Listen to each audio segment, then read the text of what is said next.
I am Harold Shipman, a British serial killer and former medical doctor. Throughout my career, I took the lives of at least 215 patients by administering lethal doses of painkillers. Born on January 14, 1946, as the middle child of a working-class family, I was favored by my mother, which instilled in me a sense of superiority. After her death from terminal lung cancer, I pursued a medical education at Leeds University. At 19, I married my wife Primrose, and we started a family soon after. By 1974, we had 2 children, and I joined a medical practice in Todmorden, Yorkshire. However, I developed an addiction to pethidine and resorted to forging prescriptions.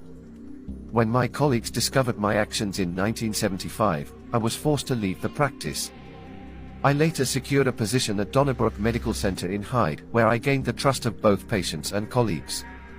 Suspicion arose when an undertaker and a medical colleague noticed an unusually high number of deaths among my patients with similar poses in death. Though an initial investigation yielded no evidence, a more thorough examination revealed that I had tampered with medical records to conceal the true causes of death. In 1998, the suspicious death of Kathleen Grundy, an 81-year-old widow, triggered a chain of events that led to my downfall. I administered a fatal dose of morphine to her shortly before her death and forged her will to benefit myself. My manipulation of the records of other patients as well was also discovered upon further investigation. They found that I killed my patients through morphine toxicity and forged their handwriting for their signatures.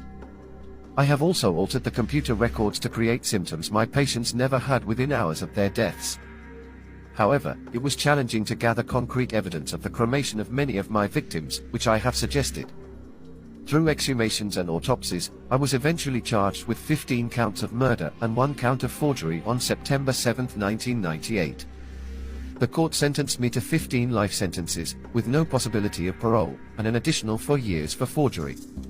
I was incarcerated at Durham Prison. Regarded as the world's most prolific serial killer, I gained the infamous reputation of a British patient killer. On January 13, 2004, I took my own life by hanging myself in my prison cell at Wakefield, using bed sheets tied to the window bars.